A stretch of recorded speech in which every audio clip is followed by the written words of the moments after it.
What's going on? It's your boy Sermon at Sermon's Domain on Twitter. Long before collaboration albums were popping up seemingly every month, Fabolous and Jadakiss expressed interest in doing one titled Freddy vs. Jason. They put out a freestyle, they started a hashtag, and nothing came for the rest of 2016. All we've heard since is pretty much rumblings here and there. Oh, we're still gonna do it, it's gonna happen. And finally they made good on that promise on November 24th, Black Friday 2017, with their album that is now retitled. Instead of being Freddy vs. Jason, which I'm not 100% sure, but I think it has to do with some legal issues, because Freddy vs. Jason is the actual title of a movie, so there might be something there. Anyways, they retitled it Friday on Elm Street, combining Freddy and Jason, both of their franchise series, into one. It is like the perfect title, in my opinion. With every collaboration album, there are a series of questions that come with it. So throughout this review, I hope to be able to answer those and much more. Those questions would be, do they have chemistry? And the last question would have to be, are they pushing each other to put out their best work together?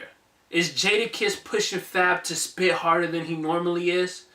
I think in any case where you have a collaboration album between lyricists like these two, I would hope that is the case. Sometimes when you're picking out your favorite songs, you just know as soon as the beat hits. For me, my first choice was the F versus J intro, Freddy vs. Jason intro.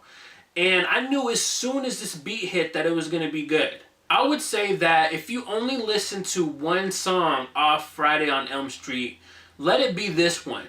This record is hard.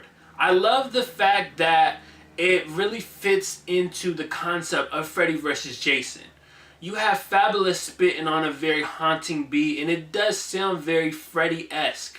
And then Jadakiss comes on, and the beat turns into, like, it's more calm, but it's got like this mystery aspect to it. It's like you're walking in the woods at Camp Crystal Lake, and Jadakiss is just coming to get you, coming with the bars, really killing it. One of my favorite lines that stand out so far would be, all the Nino Browns done turned Pookie out here. Now, besides the fact that it's a New Jack City reference, it's also really relevant to where we're at in hip-hop. Fabolous says that line early on, and it's almost like he kind of knew that we were going to have this conversation. I mean, in the last month or so, we've had more conversations about all these rappers being drug users and instead of being dealers, stuff of that nature. And so it's like perfect timing for Fab. I'm sure this record wasn't just recorded like recently, but it does fit the time that we're in. And so overall, the F versus J intro is just cold. I feel like they say put your best foot forward, and man, they reeled me in. I was ready to listen to the entire album after I heard the intro. My other favorite song is titled Theme Music, and it features SWIZZ Beats.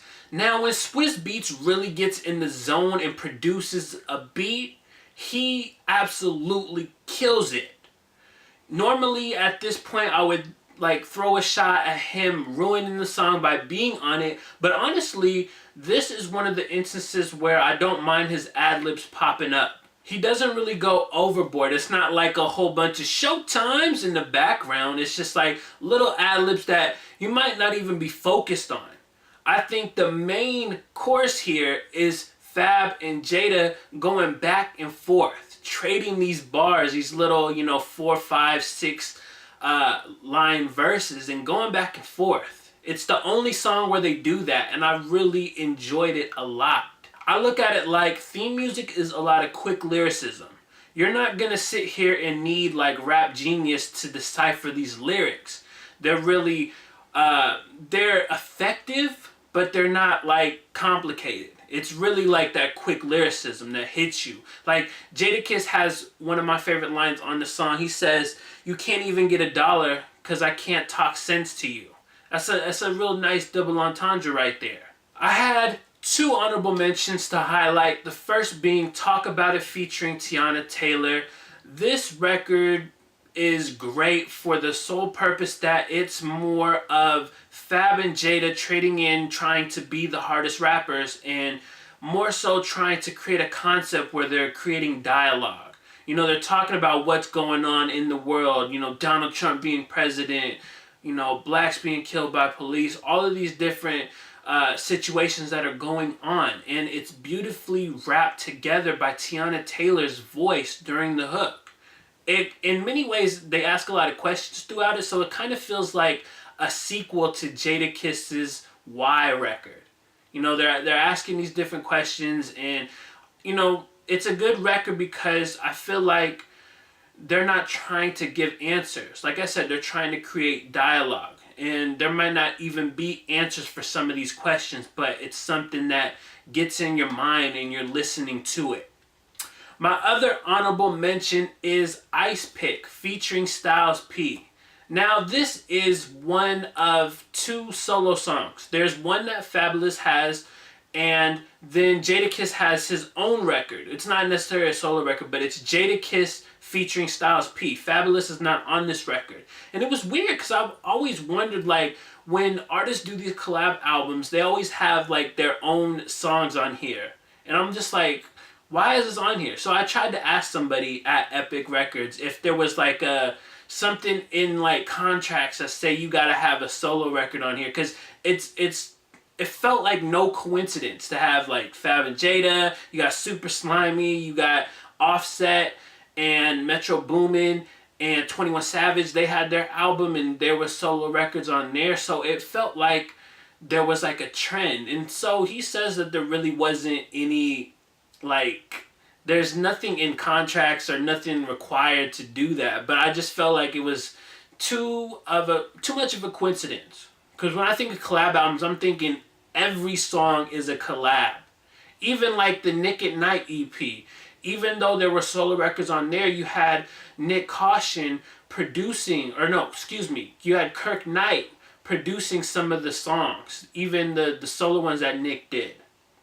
But I swayed way off the path. I just wanted to put that in a video, and it felt like the time was now. But Ice Pick, I mean, I really don't have to explain it. It's Jadakiss and Styles P. You know, at this point in 2017, they're always going to deliver fire, especially when they're on a record together, and that's why Ice Pick is an honorable mention. There were 3 songs on Friday on Elm Street that I just didn't enjoy.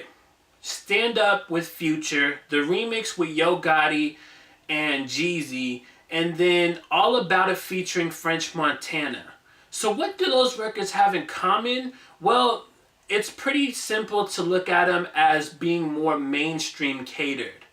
I think it's evident when you factor in that French Montana and Future are both doing the hooks, and they're like kind of like the go-to people for like those hit records. You know, you hear them all over the radio. And so I feel like out of everything on here, this is like the least thing that I want to see from Fab and Jadakiss. They're not at a point in their career where they should be trying to create singles. They should just be creating a very hard album from start to finish, and their core audience will love it. Besides that though, the album is really solid. I don't have many other complaints outside of that. So let's go back to the questions that I asked at the beginning of the review. Do they have chemistry? Absolutely. I feel like Jadakiss was able to bring out the best in Fab that I've heard in a long time. I think since the Friday Night Freestyles mixtape that Fab put out in 2015. It just felt like both of them were razor sharp. Obviously there's still going to be like bad lines that slip, but I feel like it's less cringeworthy on Fabolous's behalf this time. There's not ones where I'm like, ugh, there's not like any like suicide type of record or type of lines that he's had in the past on here. And that right there pretty much answers my third question. So the last remaining one is Friday on Elm Street memorable? I would say it's a lot more memorable than most collaboration albums in recent memory. I like the fact that these two came together and they're still able to really rap their asses off when they want to. And so I feel like this is one of the most memorable collaboration albums in the last 2 years. At the same time, I would say that it's nowhere near like the top 10 in history, but it's definitely one that I'll remember more than like a week or two. I feel like the songs that I really enjoyed the most are ones that I'll revisit because I'm still catching these lines. There's still, lines that I haven't deciphered just yet. Good lyricism requires that, and basically you get just that with Friday on Elm Street. So those are my thoughts on Fabolous and Jadakiss's collaboration album Friday on Elm Street. After you listen to this album, let me know what you think about it in the comment section below, and then like the video, subscribe to the channel if you're not already, share the video. Follow me on Twitter at SWIZZ, and as always, thank you for your time. I appreciate you for watching, and until next time, peace.